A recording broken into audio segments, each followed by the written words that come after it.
दोस्तों, West Indies के खिलाफ तीसरे वनडे मैच में अंपायर्स ने पाकिस्तान के साथ बड़ी नाइंसाफ़ी की। इसी नाइंसाफ़ी की वजह से वेस्ट इंडीज़ ने तीसरा वनडे मैच अपने नाम करके सीरीज़ भी जीत ली। सीरीज़ को जीतने के साथ वेस्ट इंडीज़ ने पाकिस्तान का 34 साल पुराना रिकॉर्ड तोड़ डाला। अंपायर्स ने पाकिस्तान के साथ कौन सी नाइंसाफ़ी की जिसकी वजह से पाकिस्तान तीसरा ओडीआई मैच हार गया, और सीरीज जीतने के बाद वेस्ट इंडीज़ ने पाकिस्तान का कौन सा 34 साल पुराना रिकॉर्ड तोड़ डाला, इसके बारे में हम आपको इस वीडियो में बताएंगे।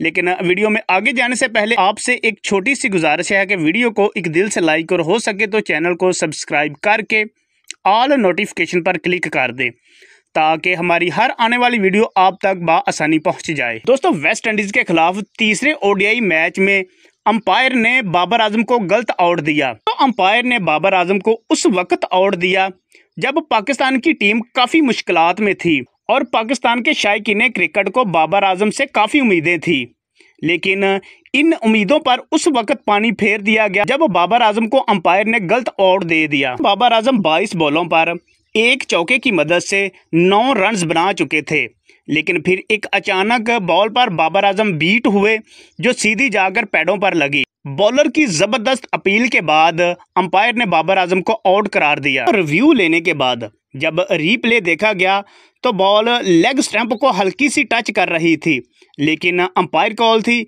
इसी वजह से बाबर आजम को आउट करार दे दिया गया। अंपायर के इसी गलत फैसले की वजह से पाकिस्तान तीसरा ओडीआई मैच हार गया और वेस्ट इंडीज की टीम ने सीरीज 2-1 से अपने नाम कर ली और पाकिस्तान का वो रिकॉर्ड टूट गया जो कि वेस्ट इंडीज़ की टीम 34 साल तक तोड़ने में नाकाम रही। और वो रिकॉर्ड ये था कि वेस्ट इंडीज़ की टीम लगातार 34 साल पाकिस्तान को किसी ओडीआई सीरीज़ में ना हरा सकी, लेकिन इस ओडीआई सीरीज़ में हरा कर वेस्ट इंडीज़ की टीम ने पाकिस्तान का वो रिकॉर्ड भी तोड़ डाला।